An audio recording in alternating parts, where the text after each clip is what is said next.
there were 5 true rookies that got significant playtime, as well as J.J. McCarthy, who isn't technically a rookie since this was his second NFL season. Right. However, because of that injury he sustained last preseason, it really ended his rookie year before it got started.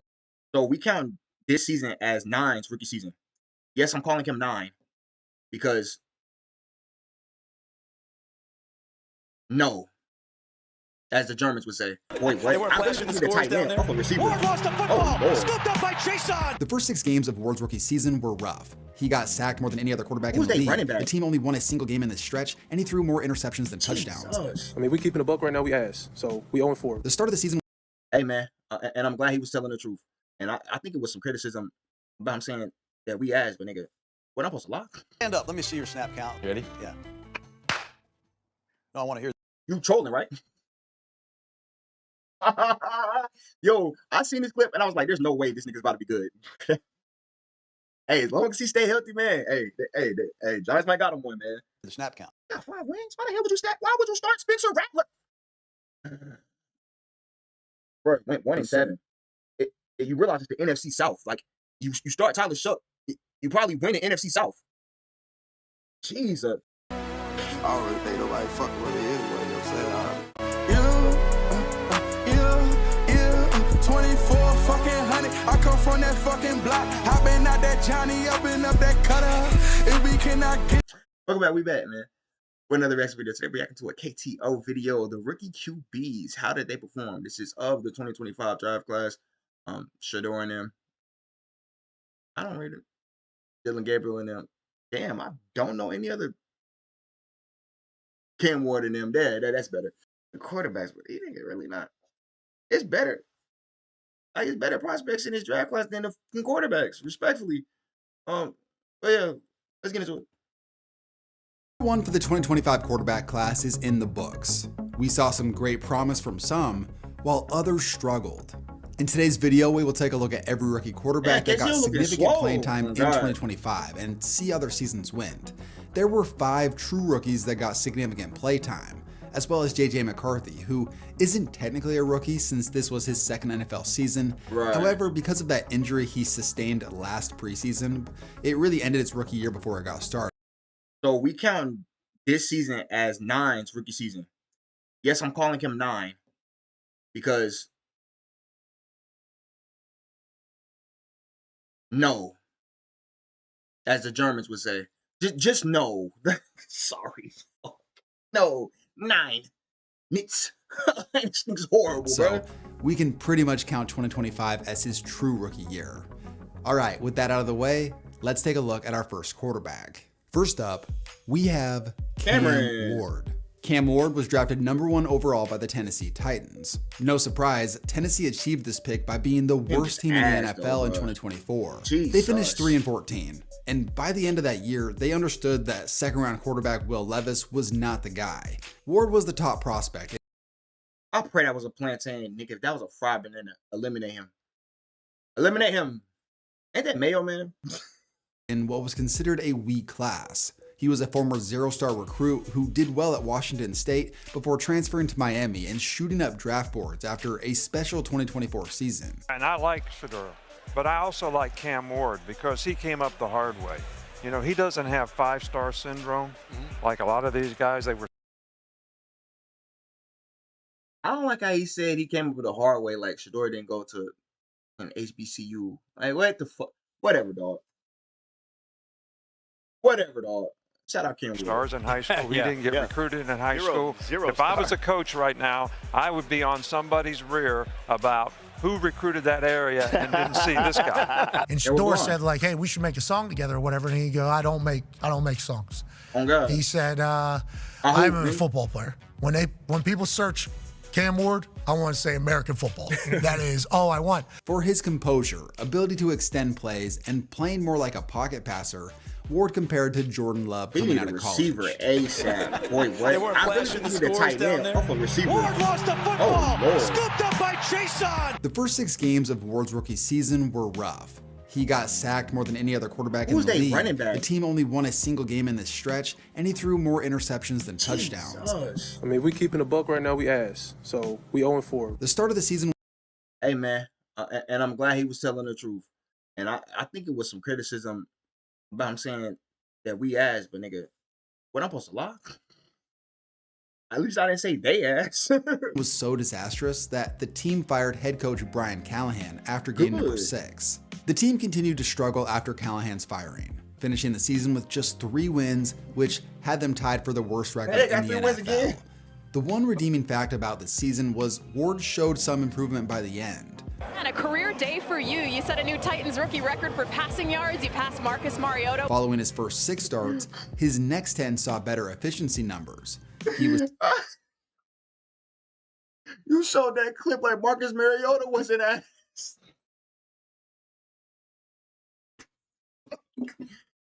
Jesus. Sacked less often, threw more touchdowns and less interceptions on average, and his passer rating skyrocketed by over 20 on average. Overall, Cam Ward had a mediocre rookie season due to a variety of factors. Rookie quarterbacks need great support around them, and he just did not have that. Combine that with poor play from Ward, and you have a forgettable year that leaves fans frustrated, hoping that things improve next season. It's not much consolation, but at least there was that slight improvement that we saw from Ward, plus the O-line did have some better continuity by the end of the year. With the hiring of Robert Saleh, we will see how this affects this young quarterback moving forward. Robert Saleh's the head coach.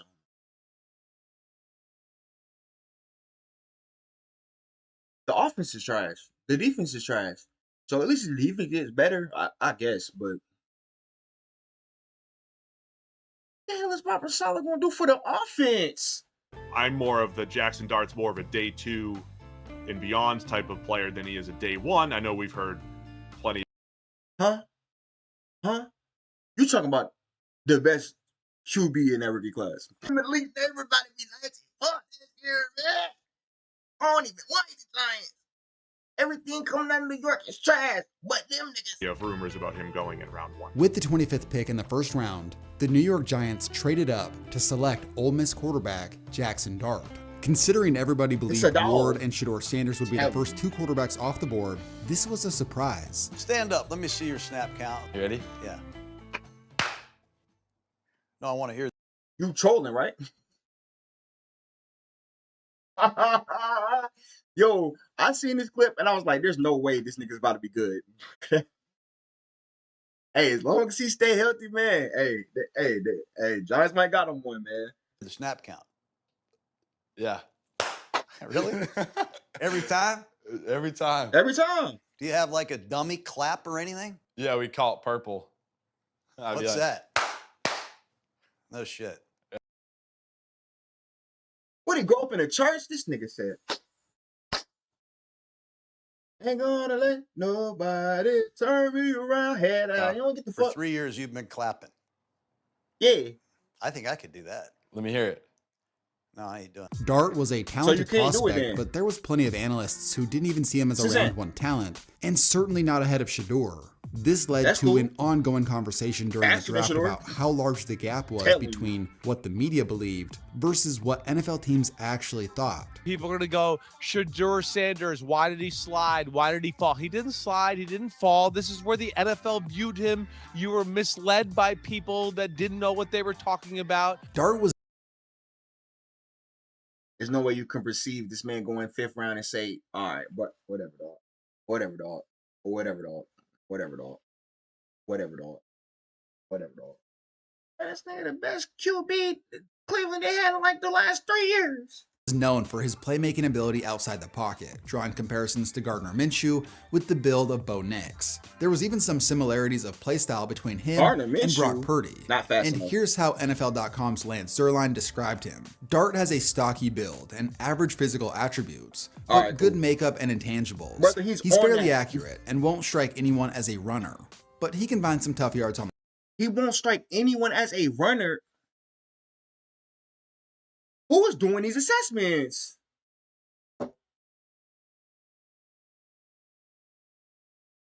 That's how his dumbass got injured. The ground. For the first 3 games, he served as the backup to Russell Wilson. Which was stupid. The team struggled in those 3 games, and going into game number 4, Brian Daboll named Dart the starting quarterback. Man, shout out Brian Daboll, his debut, man. I really do hope you get another job, brother, because them playbooks in Madden, brother, your ass was cooking. I ain't gonna lie. I don't know what. I don't know what the Giants had going on, but you was cooking in that motherfucker. Dart looked impressive. He can run. Oh my God! Excuse me. Can he ever? But he's not a runner To the though. end zone. In his first 3 starts, the NFL team did went not 2-1, with both of those wins coming against future playoff teams. Let's go. The combination of Dart and running back Cam Scatabo Big became a Scatabo. national Get healthy, brother. storyline. These 2 rookies were making the Giants one of the most fun teams in the league to watch. This was something Giants fans Got just Scat weren't Pack used and to. Jackson One of Dart, his man. knocks Come coming out of on. college was he wasn't that special of a runner. That's But cool. Dart proved how valuable he was on the move. Now, after the initial hot start, the team began to struggle and went back to losing. After a fourth quarter collapse versus the Bears, head coach Brian Dable was fired. Around this time, Dart missed a few games due to injury, but he came back and finished the season totaling 12 starts. If I would have told you 6 months ago that we would be close to Halloween, and there's not a soul in the NFL, including the Titans, that would take Cam Ward over Jackson Dart, you would have had a big smile on your face. Been like, are you serious? How good is this looking? By the end, Dart had helped lead the Giants to their most points per game since Eli Manning's last full year in 2018. Thank you. And this was without Scatabo and Neighbors for most of the season due to injury. Now, I don't know what the Raiders were doing. Shout out to Aston Genty. Whether you get Jackson Dart, Brock Bowers gets another 1,000-yard season. It's that simple. I don't care about the whole line being ass. Nigga, get Brock Bowers the ball. Dart produced a higher passer rating than all the other rookies, and this puts him right near league average. And his running ability proved to be extremely effective as he added close to 500 yards and 9 touchdowns on the ground. It's even crazier knowing how tough the Giants' schedule was. As of now, Giants fans are optimistic about Dart and the offense, saying things like this was the most fun offense they've watched in years, despite not getting more wins. And with John Harbaugh becoming this team's next head coach, for the sake of Dart and his future, it's a good time to be an optimistic. I think he's a defensive coach too. It depends on who he hires as the OC. Actually, low-key keep the OC. That nigga was kind of cooked. Believe Neighbors gonna come back. I don't know. Giants fan. Next I gotta up, see it next Tyler year. Shuck. Oh my God! I don't think he was that bad this year. Now this is getting out of hand. When Tyler Shuck was drafted, people were He went shocked. 4.6 and a 40. Shedeur Sanders was still surprisingly on the board, and somehow the Saints took a guy that nobody was really talking about. Shuck was a tall, older prospect who was seen as a high floor, low ceiling type of player. Coming out of Louisville, Shuck was close to the age of Jalen Hurts, and he compared to guys like Kirk Cousins, Blake Bortles, Nick Foles, and Matt Castle, those traditional pocket-passing, taller quarterbacks. For the first half of the season, he served as the backup to Spencer Rattler. And with the Saints looking like one of the worst teams, if not the worst team in football at 1-7, head coach Kellen Moore made the decision to start Tyler Shuck. This wasn't a highly talked about move around the league just due to how bad the team had been, plus the lack of hype for Shuck. However, despite that, Shuck was impressive. In his third start, Shuck threw for 282 yards and 2 touchdowns with a 128.9 passer rating. This was the first. Mind you, I only know like one receiver on the Saints, so the fact that he cooking like these, tell me. Chris Olave, the only nigga I know on that team. 3 times that he put up at least a 110 QB rating. I don't even know if the team began to rattle off late season victories. Shuck had another great performance to sweep Carolina, and then he put on a clinic versus Cam Ward and the Titans, throwing for his second 300-yard game in a row, with an eye-popping 142.7 passer.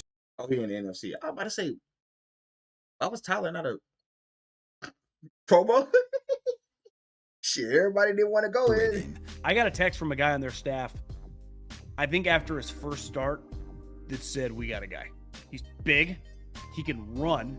Yeah. He has touch. When the season was over, Shuck finished third in the NFL in completion percentage. Can I get his rushing yards, KTO? No? I did want to see if he actually had some. Nigga, he went 5-4? You're lying. Got 5 wins? Why the hell would you start? Why would you start Spencer Rattler? Bro, went 1-7. You realize it's the NFC South. Like, you start Tyler Shuck, you probably win the NFC South. Jesus. 7th in yards per game and 8th in passer rating since taking over as the starter. Saints fans on Reddit described him as having, quote, great accuracy and seemingly vet-level pocket presence. He finished with nearly an identical passer rating to Jackson. 2,300 yards, like 67% completion. What the fuck? He could have been on the Raiders. Don't get me wrong, Acegodmanagement, tough season.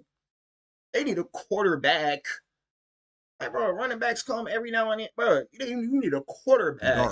And he went 5-4 as the starter, which makes you wonder with how bad the NFC South was. If they would have started him from the beginning, would they have made the playoffs? We get 4 wins in a row, 333 yards on the day for you. How much fun are you guys having out there? How much confidence are you playing with? Buddy is you said it. We're just having fun. As a mid-round pick, you can say that Shuck has been quietly solid, but due to where he was drafted, nothing is guaranteed. Teams don't. I would have traded 2 second rounds for the pick that he went. If he went mid in the first, come here. Like, whoever running the Raiders don't want to win. That nigga not serious, bro. He trolling, bro. If that's the case, nigga, give me the tight end. I need him. The Saints, the Chiefs need him. The Chiefs need him. And bro, Travis Kelce, he about to back it up. Give me Brock Bowers. I'm not playing. Necessarily build around you just because you had a decent season. Oftentimes, draft position does affect how a team views you, regardless of performance. As of now, Shuck has done enough to at least get another starting season to continue to prove himself. Up next, Dillon Gabriel and Shedeur Sanders. The next 2 quarterbacks drafted in 2025 are sort of inseparable for better or for worse, and that's because they were drafted to the same team. In the 3rd round, the Browns also shocked everyone, taking Oregon's Dillon Gabriel. This was a prospect that most felt was a late round pick. Crazily enough, whatever old lineman went in the 3rd round probably would have been more beneficial to the team than drafting Dillon. No offense, just saying that old line, hard body, crashy, Bocado. It's not even mid. It's Bocado. It's like gum on the bottom of a shoe, and then it's bacteria or something. Like it's bad. Due to his lack of physical traits, he's small, doesn't possess a big arm, doesn't really have that much athletic ability. He projected as a high floor backup in a McVay-Shanahan type scheme. When I think Dillon Gabriel, I do not think Cleveland, Ohio, wind pumping, playing the Baltimore Ravens or the Pittsburgh Steelers. What are you doing, trick I think that pick's kind of crazy. People were thinking, how do you not pick Shedeur Sanders here before Dillon Gabriel? Well, 2 rounds later, with Shedeur still on the board, the Browns did draft the Colorado quarterback. And then at that point, to just draft him in the 3rd and got some O-line. Which instantly became the biggest story of the entire weekend. I think it's disgusting. I don't understand what the heck's going on with this. 5th player on my board. It's never happened before in 47 years where a player that high has dropped this far into the 4th round. A quarterback that's sitting there in round 4 with other quarterbacks being taken who aren't as good as Shedeur, aren't even close, in my opinion. The NFL has been clueless for 50 years when it comes to evaluating quarterbacks. See what I'm saying? You see what I'm saying? My brother, you're speaking from hindsight most of those times. So, of course. Anyway. Shedeur Sanders, the son of the legendary Deion Sanders, was expected to be an early 1st round pick. He's a playmaking quarterback who has a calm poise in the pocket, who on any given play can give you an ESPN top 10 deep bomb or get sacked for a 20-yard loss. Combine that with his flashy personality, and you have the makings of a polarizing prospect.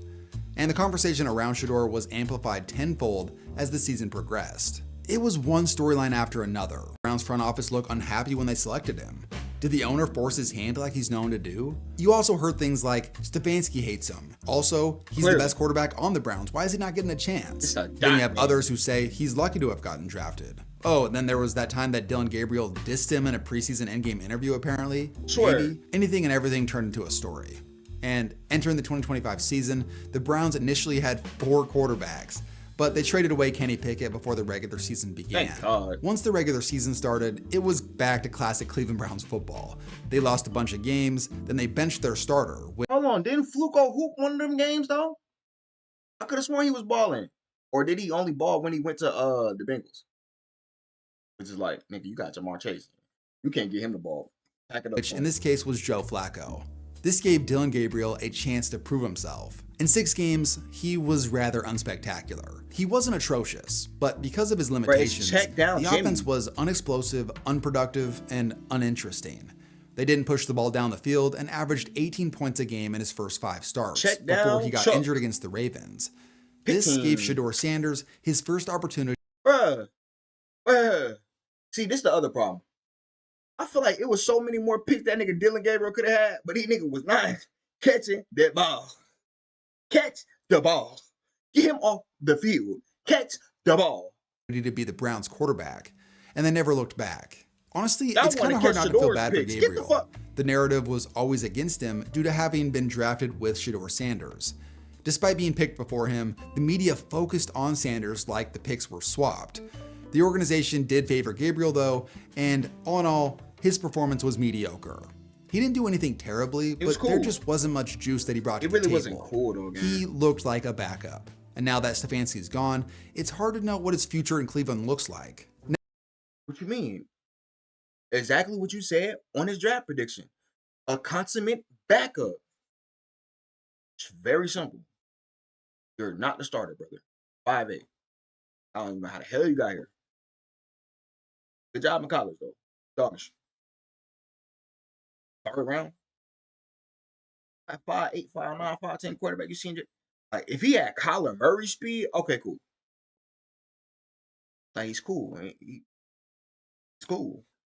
Now, for Shedeur, after riding the pine for the first 9 games, he got his first action of the season in game number 10, like I said. And to put it lightly, the rest of the year was a roller coaster.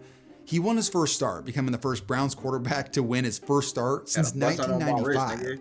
Then he balled out against the Titans, putting up nearly 400 total yards and 4 touchdowns. And then he was atrocious, throwing 3 picks in a... Kevin Stefanski be pissing me off, bro. They could have won that game too, bro. Anyway. A blowout loss to Chicago. He would proceed to have multiple turnovers in each of the following couple of games. Shedeur would make these amazing deep ball throws, but then he would throw jarring interceptions. He miraculously would escape sacks and dodge defenders to make a highlight reel first down. Then on the flip side, he would get sacked often for massive losses. O-line's trash. Like, nigga, those two things are actually, they go hand in hand.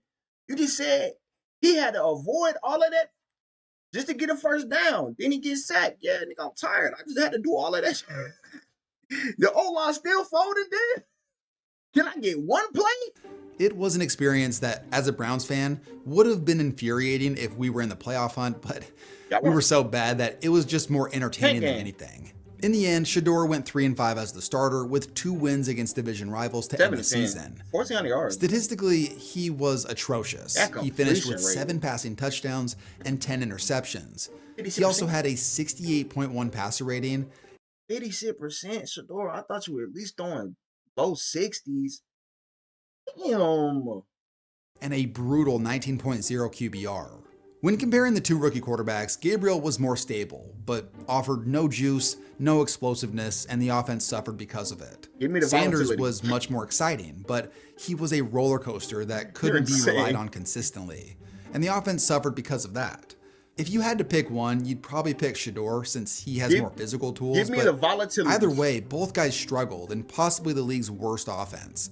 After all, it's hard to succeed with the 32nd ranked receiving core and the 30th ranked offensive line. And Jerry Jeudy thinking he better than he really is, trying to show up on the sideline, acting like you don't know what you're doing. Brother, suck. Last time I checked, you suck. Don't know who you're talking to, but you're trash. Plus, a trash run game. Lastly, J.J. McCarthy. Hold on, I thought Judkins now, for the last quarterback in this video, J.J. McCarthy was a first-round pick meant to replace Kirk Cousins, but he got injured. And while injured, Sam Darnold became a Pro Bowler and for a brief moment made the Vikings look like a Super Bowl contender. But the question loomed throughout the season. What are they going to do at quarterback in 2025? They let Sam go for obvious reasons, and they rolled with their 2024 first-round pick. Bro, you just said obvious reasons. I'm sorry. I done seen so many NFL teams trade off. or he too young. Let's just run with it. Now, granted, they probably didn't want to pay Sam Darnold the bag. But, brother, see how he cooking? Now, hindsight 2020. But this got JSN looking like the best receiver in the league. Remember when that was Jettis? I'm just saying. Can we get Sam back? He compared to guys like Alex Smith coming out of college for his athleticism and game manager potential. He was never asked to carry the Michigan offense in college, but he did come through in clutch moments, and the Vikings felt like really that's all they needed at quarterback with how loaded their offense was. But things were ugly from the get-go. You need somebody he that can looked throw a atrocious shot, for 3 quarters on opening day versus the Bears. Then he did rally in the 4th quarter in an impressive way to win that game. But it's not. But the following week, it was back to really bad football. He threw 2 picks. I know that ain't Daniil. Day versus the Bears. That could be Daniil Hunter. I thought, is he on the? I don't think he's on the Vikings. If he is on the Vikings, brother, you just wasted your damn time. Then he did rally in the 4th quarter in an impressive way to win that I don't think that's the game. But the following week, it was back to really bad football. He threw 2 picks and fumbled 3 times in a crushing loss to the Falcons. He also got hurt in that game, which caused him to miss 2 months. So who's the backup? Some speculate that this was a soft benching to reset. He returned in November, and despite a low yardage output, helped defeat the Lions in Detroit. After that, it was mostly rough. He had multiple multi-interception games in a row, low production outputs, and he got hurt again. In the end, the Vikings finished 9-8, which isn't overly reflective of how the season. 9-8, that actually isn't that bad. He was 6-4. Carson got 3 wins, 4 losses though. It's just the division that they're in. Like their division's highly contested. You got the Bears, you got Green Bay, and you got Bears, Vikings. It's another. Oh, Detroit. And Detroit. Like, nigga, all of those teams are playoff worthy teams. Except for the JJ McCarthy led Vikings. JJ McCarthy finished with one of the lowest passer ratings in the NFL, throwing more interceptions than touchdowns. The offense turned the ball over more than any other team. Wow. And honestly, right now, Vikings fans are divided on him. Some feel like he needs more time, while others feel like his lack of production with this great offense and coaching staff. We could have gave him more time on the bench, sitting behind Sam Darnold, respectfully. While being injury prone are concerns you can't look past. Seeing how good things have gone for Sam Darnold in Seattle also makes things hurt even worse. Let's quickly run through the other rookie quarterbacks who I didn't cover in depth due to not playing as much. 3rd round project Jalen Milroe served as. Now that I know what I'm your Huckleberry means, bro, he just said I'm your killer. That's crazy. That's crazy. That shirt is fire. As the 3rd stringer in Seattle, and he had 3 random carries during the season and no passes thrown. Brady Cook is an undrafted free agent out of Missouri who started 4 games for the Jets this year. It was brutal. They got blown out in all 4 of his starts, and overall, he had 2 passing touchdowns and 7 interceptions. The fact that he threw 7 interceptions and the Jets had no interceptions on the season is diabolical.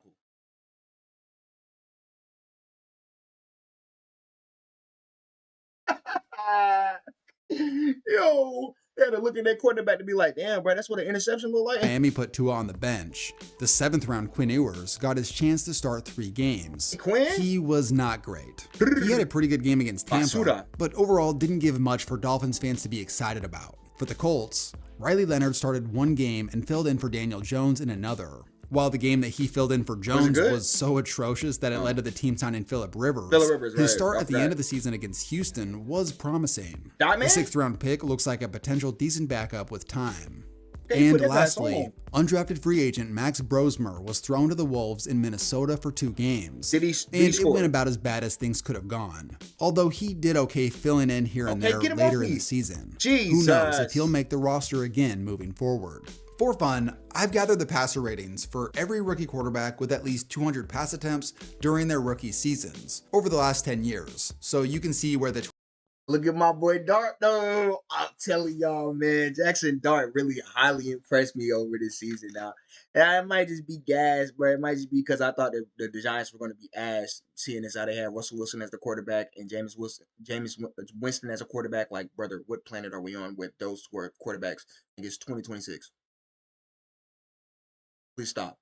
Please seek help. Please. But yeah, man, Jackson Dart, man. Him and Scottaboo, that's the dynamic duo. Now, granted, there's more players on the team, and that defense is that defense still. I mean, they still got some guys on there, but I'm not watching for that. I'm watching Jackson Dart light niggas up. That's it. And Tyler, I'm actually surprised. I didn't think he would be stepping on, especially when the way, because I was watching the draft. It's like the way that people were talking about, yeah, Shador should go here. He should go to the Saints. Not the way Tyler's playing, brother. Pack it up. 2025 quarterbacks stand. McCarthy and Shador were near the bottom. Gabriel and Ward were below average. And Dart and Shuck firmly stand side by side near the top. When you add the element of rushing, it really makes Dart look like one of the more impressive rookie quarterbacks.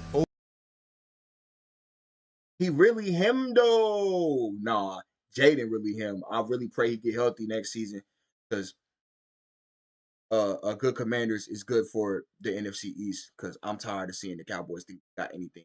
And I want Jaden to get a ring before the Cowboys ever do. Over the last 10 years. Good cut. Excuse me. Now here he goes, winding up, going. He's got him. Touchdown. And they barely lost that damn game to the Broncos. Did they lose it? I think they lost to the Broncos. Bellinger. Great video as usual, man. Shout out to KTO, man. So Tyler really one of those. Oh, the Saints are gonna be a problem again. That sucks for the Falcons, especially since their quarterback is either Kirk Cousins or Michael Penix. And that sucks. Bryce Young was hooping. Kinda, somewhat, a little bit. More consistent than last year for sure. That last year was crazy work. Shout out Jackson Dart, man. Dogs, I just need you to like stay healthy, like do a little bit too much running. Slide. That's the end of the video. Make sure I like, comment, subscribe, share the video, share your thoughts on the video in the comment section below. Hit the notification bell so you stay up to date when I drop videos on this channel. I'll catch you on the next one.